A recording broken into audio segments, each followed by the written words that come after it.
Matapos makakuha ng 6 na sunod-sunod na panalo at magkaroon ng impresibong kartada na 17 wins, 1 loss, 10 via knockout, ay nabigyan agad ng pagkakataon na makalaban sa Amerika itong ating bida na tubong bayugan Agusan del Sur, kapitbahay na syudad ni Mel Fajardo na taga San Francisco, Agusan del Sur din, na si Genesis Libranza alias Cobra.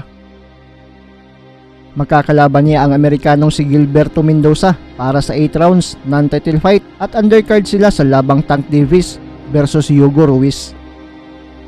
At dahil sa napakagandang laban na pinakita ni Libranza na kung saan nanalo siya via unanimous decision, ay makalipas lang ang 5 buwan ay nabigyan ulit siya ng pambihirang pagkakataon na lumaban ulit sa Amerika.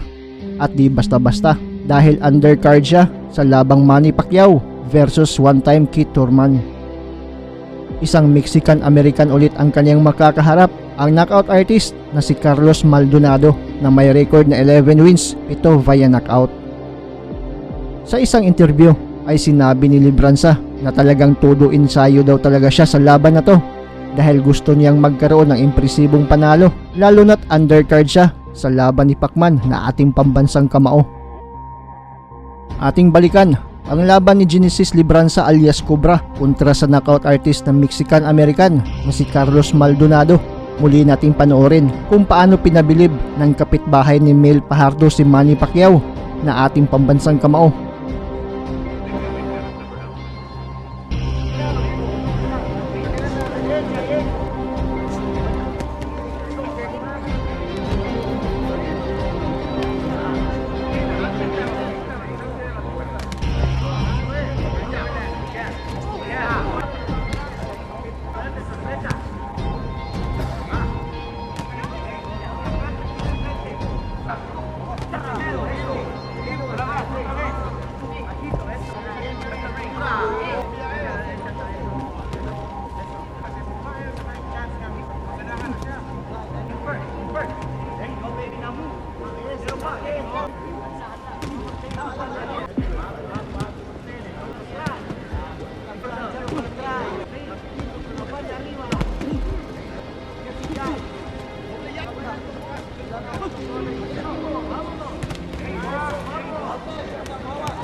Tila wala nang bukas pa itong si Kabayan. Binuhos lahat ang kanyang lakas sa bakbakan. mabibigat na mga suntok ang pinakain at pinapakawalan sa ulo at katawan nitong Mexican-American. Nakuha niya ang panalo via 4th round TKO at talagang bumilib ang ating pambansang kamao.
Okay, good. So,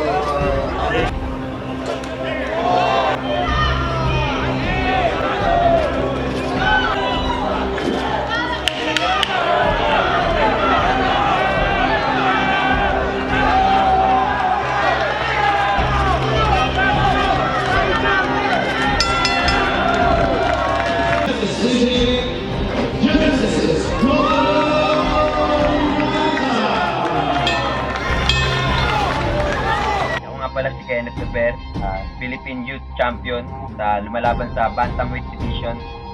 Shoutout nga pala sa channel ni Manoy 0.2. Like and share, subscribe. Bang!